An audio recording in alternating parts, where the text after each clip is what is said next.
Хора, много гласът ти, защото ползвам Nokia и приятно гледане. Чао! Приятно гледане. Здравейте, приятели! Сега тук е Крис, тук е Теню и тук е Арда. Сега се тръгваме от училище. Правиме вече сам 12. Продължаваме! Наистина, продължаваме! Абонирайте за канала с камбанката и сега тук ще намерим един германски ютубър. Найме Снектър или Снайпер. Какво? Никой не познаваш Топлан един глобус? Да! Снайпер!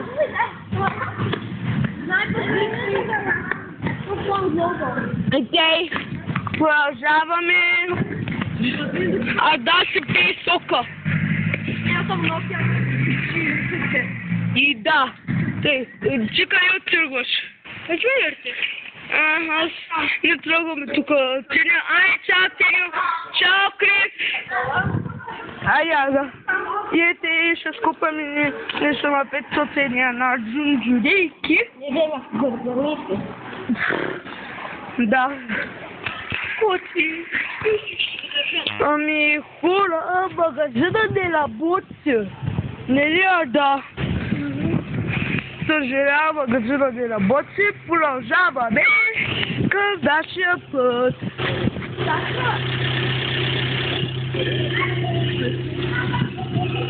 Арда и Тиля.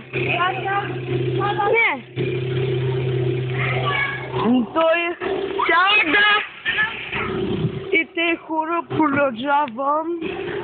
Арда. Тръгвам. Видях госпожата. Продължавам. Гледайте. Те хора, без да исках да се изчупих и да се джинджирейката. И те. Сега се отиваме към нашия път.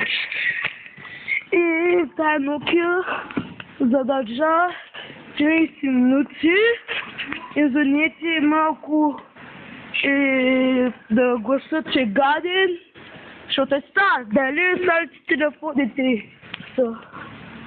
Ами аз продължавам и се тръгвам от училище. Имахме 7 часа на физическото, госпожата Мазби. Цели мина на татовка. Аз се облечих, защото беше много студено. Да. То вече почва есен. Падат листа. Ете. А пък утре очаквайте час 13. Не мога да повярвам, че той стана. И се продължавам. Какво има? Що е за тази? То и аз не знам. Сега спира моите чече. Много съм жаден. Наистина, Варо го няма, той е болен пак. Не знам кога ще се върне. Хора, приключих видеото, защото нямаше място на Nokia. Чао!